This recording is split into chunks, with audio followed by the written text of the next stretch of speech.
Alright guys, the bounty from my binge Black Friday shopping has shown up.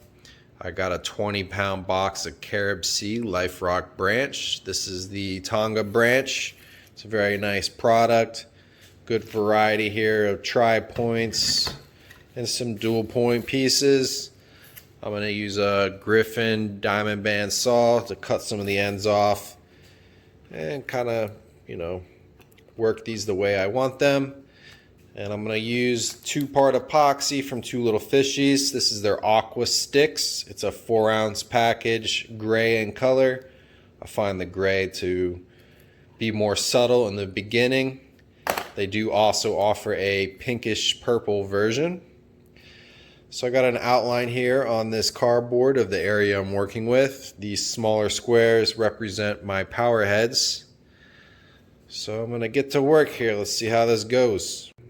Alright, so this is a pretty interesting process here, but it does the job.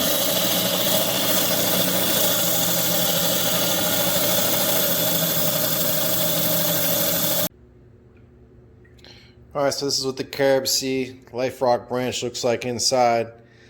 I believe that white piece is the aragonite, and I had similar results on the other pieces. So mostly this is just cement with some texture and color on there, but seems to work, and there's not really many other options here, so we'll give it a go.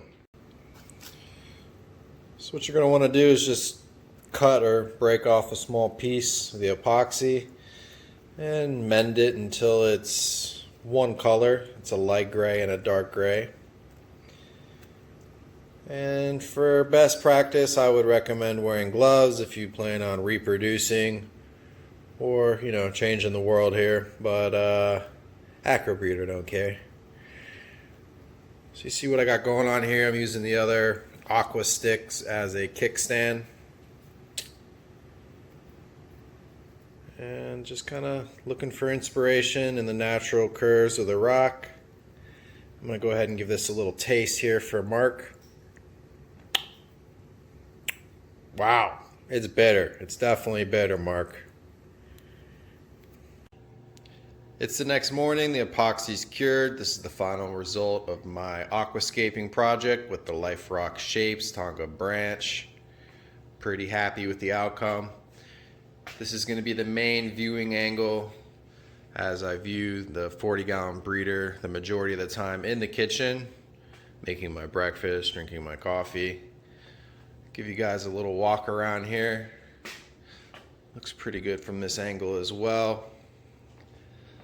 I'm not 100% on the viewing angle from this side. I don't know if it's the epoxy throwing me off, but overall I think it came out pretty good.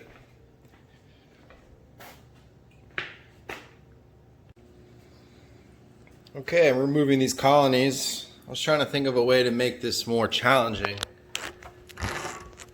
Let's hike that light up. So I'm going to do this holding my phone with one hand. Oh yeah. Get ready for cursing. Okay. So there's 2 big colonies on this rock.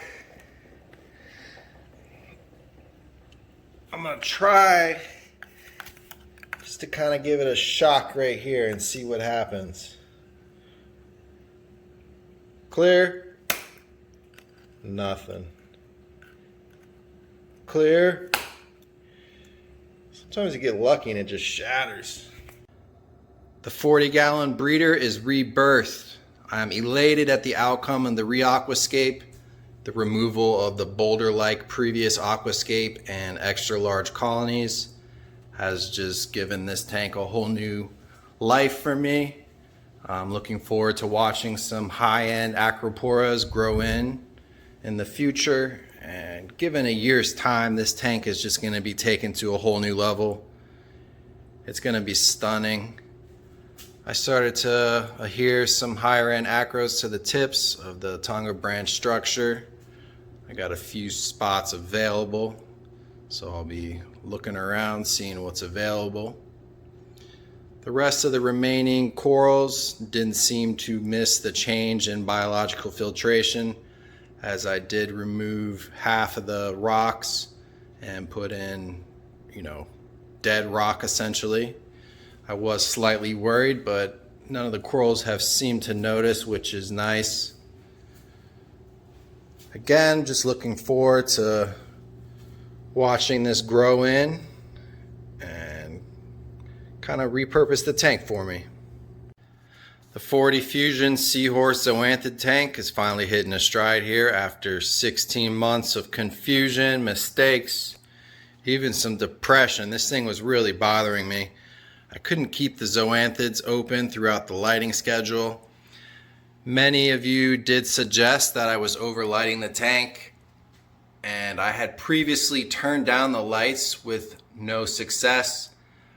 But what it ended up being was I wasn't waiting long enough for the corals to make the change.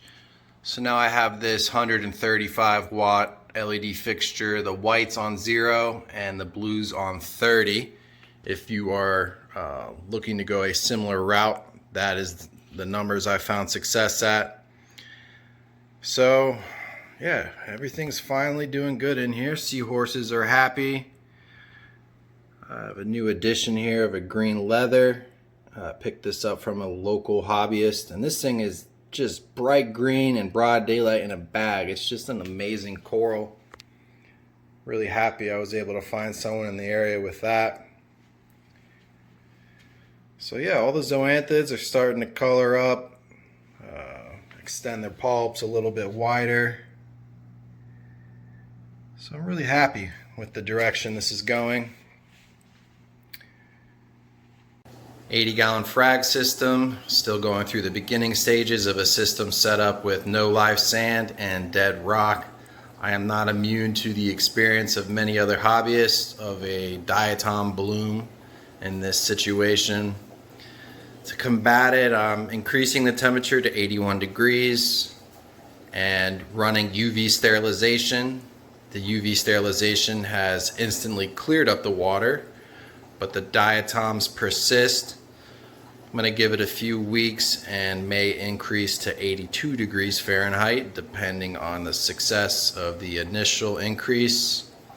I was able to reintroduce the sailfin tang that was showing aggression to the Scopus tang. They seem to be getting along. After a month of running the AliExpress LED bars that I customized with 410, 450, and 470 nanometer LEDs, I'm very happy with the growth and coloration of the corals.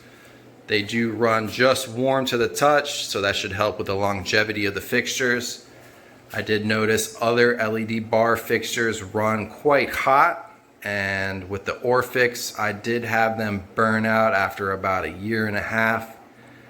So I'm going to give these cheaper bars a shot. They're about half the price of the Orphix. So if I get anything over a year and a half, it's going to be a win for me. I'm holding this tricolor granulosa colony from the 40 breeder reaquascape, as well as a green slimer colony I broke down. If there's anyone in the South Florida area that's interested in taking this enormous colony, hit me up on Instagram, as well as these large branches. No news is good news here on the 75 Peninsula. Still hitting a good stride here. Give you a close up here of some of the corals.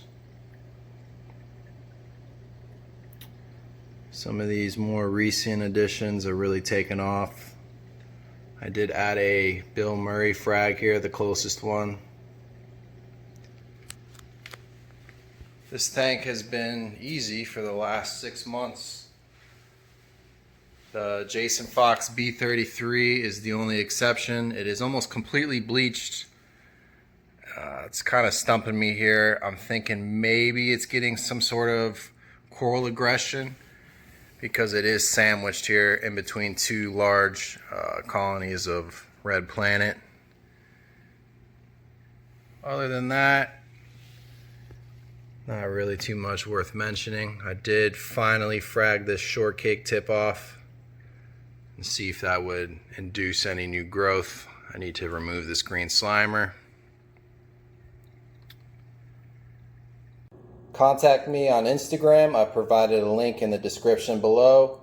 If anyone has any questions or interested in making coral trades, feel free to reach out. I've also provided some product links as well.